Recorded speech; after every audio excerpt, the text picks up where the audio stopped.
সুপ্রিয় শিক্ষার্থীবৃন্দরা, কেমন আছো? নিশ্চয়ই ভালো আছো। আজকে আমি তোমাদের সামনে হাজির হয়েছি নবম রসায়নের পার্ট 2 মানে অর্থাৎ 2 নাম্বার ক্লাস নিয়ে। 2 নাম্বার ক্লাসেও আমরা তৃতীয় অধ্যায়ের পদার্থের গঠন আমরা গত ক্লাসে নিয়েছিলাম মৌলের প্রতীক সংকেত সম্পর্কে কথা বলে। আজকে আমরা আসছি পরমাণুর ভিতরের কণা সম্পর্কে আলোচনা করব। পরমাণু এবং পারমাণবিক সংখ্যা কি সেটা বলতে পারবো এবং ভর সংখ্যা কি সেটাও আমরা আজকে বোঝানোর চেষ্টা করব। সুপ্রিয় শিক্ষার্থীবৃন্দ, তাহলে আমরা দেখি, আমরা প্রথমেই পরমাণুর ভেতরের কণা সম্পর্কে বলি। আমরা আগে বলছি, এর আগে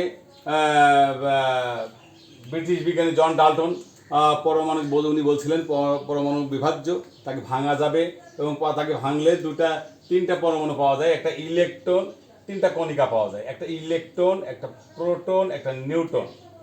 ইলেকট্রন, প্রোটন, নিউট্রন। একটা মৌলিক পদার্থকে ভাঙলে আমরা জানি যে একটা পদার্থকে ভাঙলে প্রথমে যদি ভাঙলে মৌলিক পদার্থ তৈরি হয়, সেই মৌলিক পদার্থকে ভাঙলে আবার ইলেকট্রন, প্রোটন, নিউট্রন পাওয়া যায়। এই মৌলিক পদার্থ যেদিন থেকে ভাঙতে পেরেছে মানুষ, ততক্ষণে মানুষ অনেক বিজ্ঞানের উচ্চ আসনে আহরিত হয়েছে। তাই আমরা এখন দেখব যে মূল কণিকার নাম। কণিকাগুলো কি কি? পরমাণুকে ভাঙলে তিনটা কণিকা পাওয়া যাবে, একটা হচ্ছে ইলেকট্রন, একটা প্রোটন, একটা নিউট্রন। আমরা প্রথমে ইলেকট্রন সম্পর্কে বলি। ইলেকট্রনের প্রতীক ই দ্বারা ইলেকট্রন প্রকাশ করা হয়। ইলেকট্রনের প্রতীক ই দ্বারা ইলেকট্রন প্রকাশ করা হয়। এই ইলেকট্রনটা চার্জ বা আধান, আমরা যেটাকে বলি আধান বলি, এই চার্জ ঋণাত্মক আধান বিশিষ্ট, অর্থাৎ নেগেটিভ চার্জ বিশিষ্ট ইলেকট্রনটা। এই ইলেকট্রনটা একটা পরমাণু যে আছে সেই পরমাণুর কেন্দ্রে অবস্থান করে। ইলেকট্রনটা পরমাণুর কেন্দ্রে অবস্থান করে।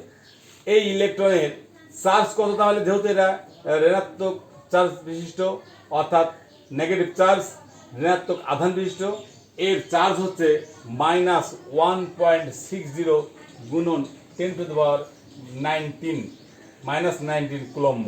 আমি আবারও বলছি, ইলেকট্রনের প্রতীক ই, চার্জ যেহেতু ঋণাত্মক চার্জ যুক্ত, নেগেটিভ চার্জ যুক্ত, এর চার্জ হচ্ছে বা আধান হচ্ছে -1.60 গুণন 10⁻19 কুলম্ব। তাহলে আমরা শিখতে পারলাম ইলেকট্রন সম্পর্কে, ইলেকট্রনের চার্জ কত এটা আমাদের মুখস্থ করতে রাখতে হবে। এর প্রকৃত ভর দেখো, পরমাণু একটা ক্ষুদ্র জিনিস যেটা খালি চোখে দেখা যায় না। সেই পরমাণুকে বিজ্ঞানীরা আবার ভাঙতে শুরু করেছে। সেই পরমাণুকে ভেঙে তিনটা কণিকা পেয়েছে। একটা কণিকা ইলেকট্রন, একটা প্রোটন, একটা নিউট্রন। সেই ইলেকট্রন নিয়ে আমরা কথা বলছি। সেই পরমাণুর কেন্দ্রে যে ইলেকট্রনটা থাকে তারও আবার ভর আছে, যেটা খালি চোখেই দেখা যায় না, সেটার আবার ভর আছে। সেই ভর আমরা বিজ্ঞানাগারে মেপে দেখেছি বা বিজ্ঞানীরা দেখেছেন 9.110 গুণন 10⁻28 গ্রাম। এই কথার অর্থ কি তোমরা বুঝো? দেখো, এই গ্রাম -28 মানে কি? -28 খেয়াল করে দেখো, আমরা জানি যে 9.110 গুণন 10⁻28, অর্থাৎ এত গ্রাম যদি হয়ে থাকে ইলেকট্রনের একটা ভর, একটা ইলেকট্রনের ভর, এটা তাহলে কি বোঝায়? 9.110 গুণন, আমরা জানি এই যে মাইনাস থাকলে নিচে চলে আসে 10⁻28। এই 28 মানে কিন্তু দেখো 9.110 ডিভাইডেড বাই 1 দিয়ে 28টা এরকম শূন্য হবে। কয়টা শূন্য হবে? 28টা শূন্য। এন্ড কত কোটি কোটি ভাগের, দেখো একটা 1 গ্রাম পরমাণুকে নিয়ে তার কোটি কোটি ভাগের 9 ভাগের ভর হচ্ছে যতটুকু, সেটা হলো একটা গ্রামকে কয়েক কোটি ভাগ করলে, কয়েক কোটি ভাগের 9 ভাগ নিলে যে ভর হবে সেটা হবে একটা ইলেকট্রনের ভর। এর আপেক্ষিক আধান হচ্ছে -1। তাহলে এরকম আমাদের আছে। এই গেল আমাদের মূল কণিকা ইলেকট্রনের নাম। এরপর আমরা বলবো প্রোটনের কথা। প্রোটন, যেহেতু তিনটা কণিকা বলছি আমরা, ইলেকট্রন দেখো, খেয়াল করে দেখো সুন্দর করে। আমরা জানি যে এটা যদি একটা কোনো মূল কণিকা হয়, পরমাণু হয়, এই পরমাণুকে দেখো ঘিরে আমাদের এই ইলেকট্রনগুলো ঘুরতে থাকে। ইলেকট্রনগুলো কিন্তু এদিক দিয়ে ঘুরে এই কক্ষপথ অনুসারে ঘুরে। আর নিউক্লিয়াসের কেন্দ্রে থাকে কি প্রোটন আর নিউট্রন।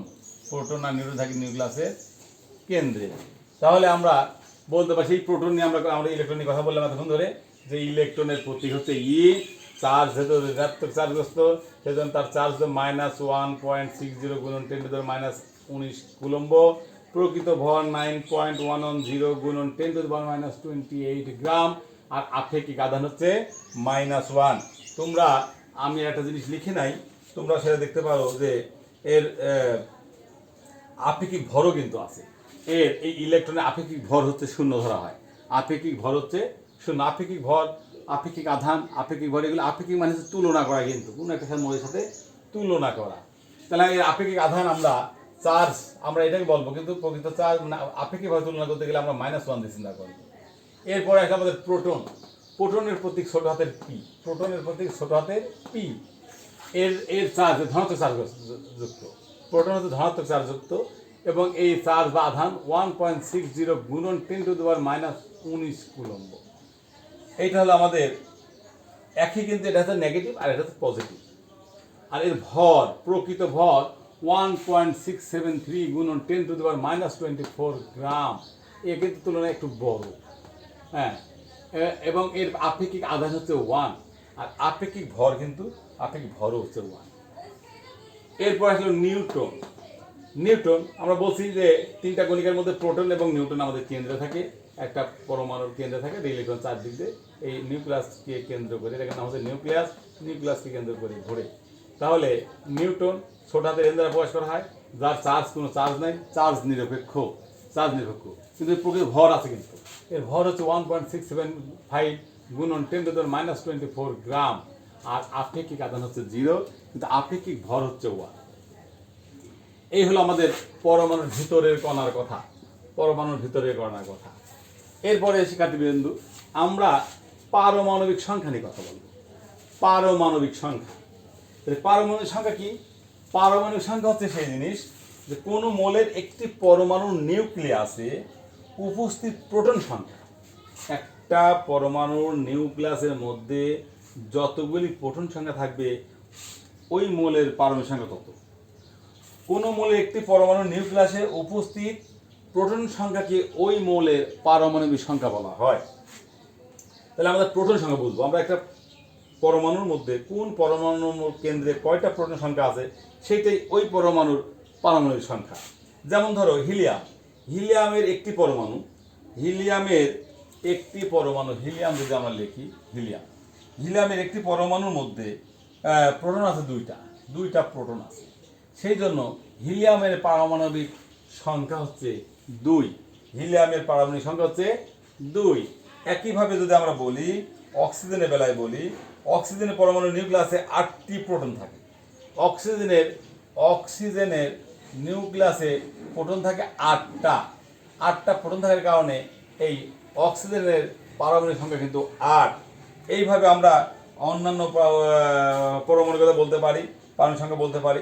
যেমন ফ্লোরিনের পারমাণবিক সংখ্যা 9, অর্থাৎ 9টা প্রোটন আছে। এইভাবে আমরা বলতে পারি পারমাণবিক সংখ্যা। আর পারমাণবিক সংখ্যা কত? আর যত পারমাণবিক সংখ্যা তার নিউক্লিয়াসের প্রোটন সংখ্যা তত। এইভাবে আমরা বলতে পারি।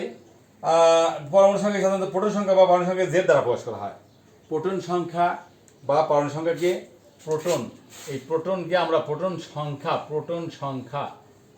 সংখ্যাকে আমরা জেড দ্বারা প্রকাশ করি, বড় হাতে জেড দ্বারা প্রকাশ করি প্রোটন সংখ্যা। প্রোটন সংখ্যাকে আমরা জেড দ্বারা প্রকাশ করি, প্রোটন সংখ্যা। আর প্রোটন সংখ্যা মানে আমরা বুঝলাম যে একটা প্রোটন সংখ্যা মানে হচ্ছে পারমাণবিক সংখ্যা। আমরা এখানে এটা বলতে পারি যে পারমাণবিক সংখ্যা। পারমাণবিক সংখ্যা, প্রোটন সংখ্যা যা পারমাণবিক সংখ্যা থাকে তাকে জেড দ্বারা প্রকাশ করা হয়। এরপরে আমরা আসলাম ভর সংখ্যা নিয়ে। তাহলে পরমাণু সংখ্যা মনে হয় আমরা বুঝতে পারলাম।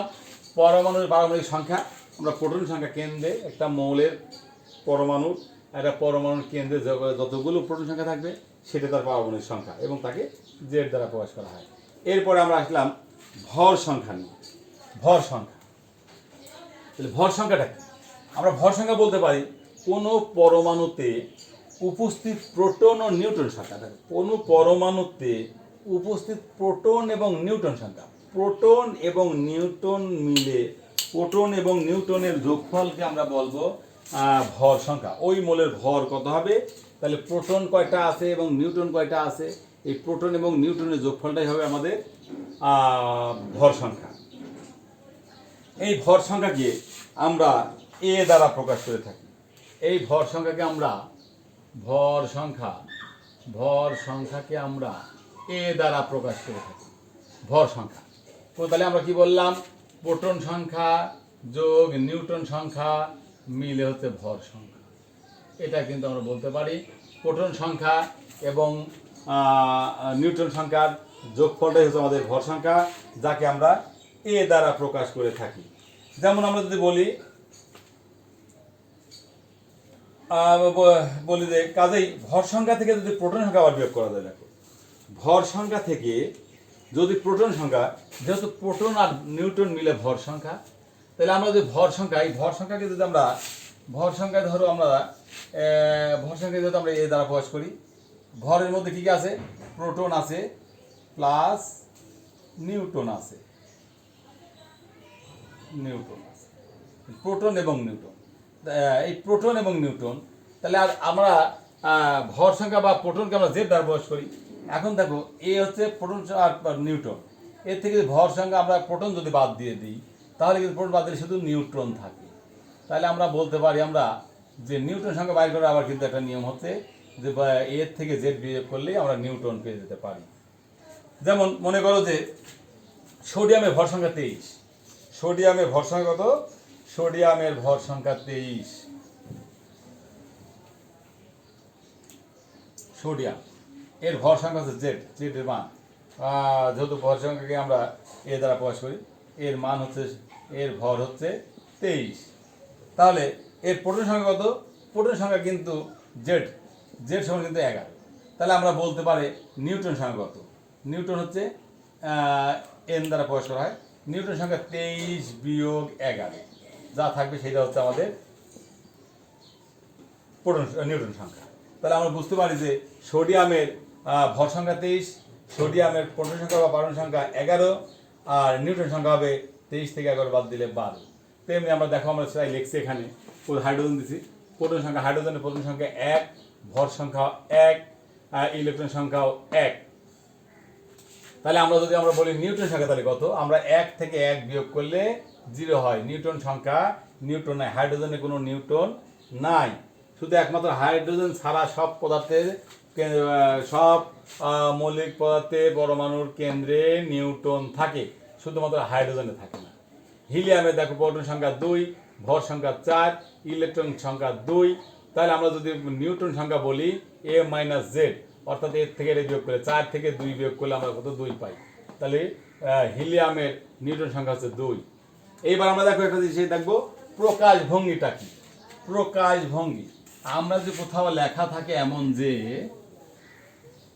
তোমরা খেয়াল করো বন্ধুরা, যে তোমাদের যদি আমরা কোথাও যেমন বলি হাইড্রোজেনের কথা বলা হয়েছে, হাইড্রোজেন দেখছি আমরা এখানে, হাইড্রোজেন, এই হাইড্রোজেনের উপরে আমরা দিলাম 1 আর নিচে দিলাম আমরা 1, অথবা আমরা হিলিয়াম দিলাম, হিলিয়ামের আমরা উপরে দিলাম 4 আর নিচে দিলাম 2। এই কথা দ্বারা কি বোঝা যায়, এই কথা দ্বারা বোঝা যায় যে হাইড্রোজেন একটা পরমাণু, এই হাইড্রোজেন পরমাণুর ভর সংখ্যা হচ্ছে 1, এর হচ্ছে ভর সংখ্যা হচ্ছে, উপরেরটা হচ্ছে ভর সংখ্যা,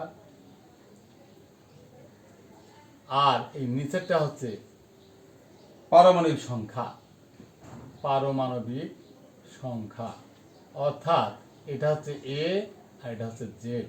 আমরা যদি কোনো এইভাবে প্রকাশ করা হয় তাহলে আমরা বুঝবো উপরেরটা হচ্ছে ভর সংখ্যা, নিচে হচ্ছে পারমাণবিক সংখ্যা। তাহলে হিলিয়ামের বেলায় কি হবে, হিলিয়ামের বেলায় দেখো, হিলিয়ামের বেলায় কিন্তু তাহলে আমাদের উপরেরটা কি হবে, উপরেরটা সবসময় ভর সংখ্যা, তাহলে ভর সংখ্যা, হিলিয়ামের ভর সংখ্যা 4 আর পারমাণবিক সংখ্যা 2। একইভাবে যদি আমরা সোডিয়ামের বেলায় বলতাম, সোডিয়ামের প্রতিটা আমরা কীভাবে লিখতে পারতাম বলতো, সোডিয়াম, এর সোডিয়ামে কিন্তু আমরা উপরে লিখতে পারতাম, এখানে লিখতে পারতাম 23, আর এর ভর সংখ্যা তো আমাদের পারমাণবিক সংখ্যা হচ্ছে 11। তাহলে সোডিয়ামে যদি আমরা এইভাবে প্রকাশ করি তাহলে আমরা বলতে পারি সোডিয়াম একটা মৌলিক পদার্থ বা মৌল, যার ভর সংখ্যা 23, পারমাণবিক সংখ্যা 11। নিউটন সংখ্যা কিন্তু আমরা কিন্তু বের করতে পারি 23 - 11 অর্থাৎ 12। তো আমাদের দেখো আমরা আজকে কথা বললাম পরমাণুর ভিতরে কণা নিয়ে, তারপরে কথা বললাম পারমাণবিক সংখ্যা নিয়ে, এখন আমরা ভর সংখ্যার কথা বললাম। আমি আর একবার একটু রিভিশন দিয়ে তোমার কথা বলি। পরমাণুর ভিতরের সার সংক্ষেপ যেটাকে বলে, পরমাণুর ভিতরে কণা বলতে আমরা পরমাণুকে ভাঙলে 3টা কণিকা পাই। একটা ইলেকট্রন, প্রোটন, নিউট্রন। ইলেকট্রনকে ই দ্বারা প্রকাশ করা হয়, প্রোটনকে পি দ্বারা প্রকাশ করা হয়, নিউট্রনকে এন দ্বারা প্রকাশ করা হয়। তার চার্জ, প্রকৃত ভর, আধান আমরা দেখে দিয়েছি। এরপর পেলাম পারমাণবিক সংখ্যা। তাহলে পারমাণবিক সংখ্যাটা কি? একটা মৌলের কণিকার মধ্যে, একটা মৌলের মধ্যে কেন্দ্রে, মৌলের কেন্দ্রে অর্থাৎ নিউক্লিয়াসের মধ্যে যতগুলো প্রোটন থাকবে সেটা তার পারমাণবিক সংখ্যা। এক কথায় যতগুলো প্রোটন থাকবে। এরপরে হচ্ছে কি আমাদের পেলাম আমরা হচ্ছে ভর সংখ্যা। তাহলে কোনো মৌলের নিউক্লিয়াসের কেন্দ্রে যতগুলো প্রোটন এবং নিউট্রন থাকবে তাদের যোগফলকে বলবো আমরা ভর সংখ্যা। তাহলে নিউটন সংখ্যা আমরা কীভাবে পাবো? আমরা নিউটন সংখ্যা পাবো হচ্ছে ভর সংখ্যা থেকে পারমাণবিক সংখ্যা বিয়োগ করলে কিন্তু আমরা নিউটন সংখ্যা পাবো। আমরা জানি একমাত্র হাইড্রোজেন ছাড়া সকল মৌলের কেন্দ্রে প্রোটন অবস্থিত। এটা আমাদের কিন্তু খেয়াল রাখতে হবে। হাইড্রোজেন ছাড়া সকল মৌলের কেন্দ্রে প্রোটন আমাদের নিউট্রন থাকবে। হ্যাঁ, শুধুমাত্র হাইড্রোজেনের নিউট্রন থাকে না, আর সব মৌলের মধ্যে নিউট্রন থাকবে। তো আজকে আমরা গুরুত্বপূর্ণ কয়েকটা আলোচনা করলাম। শিক্ষার্থী বৃন্দ, নিশ্চয়ই তোমরা উপকৃত হবে। আমরা আগামী ক্লাসে এই অধ্যায়ের পার্ট 3 নিয়ে হাজির হব। সে পর্যন্ত ভালো থাকো, সুস্থ থাকো। আল্লাহ হাফেজ।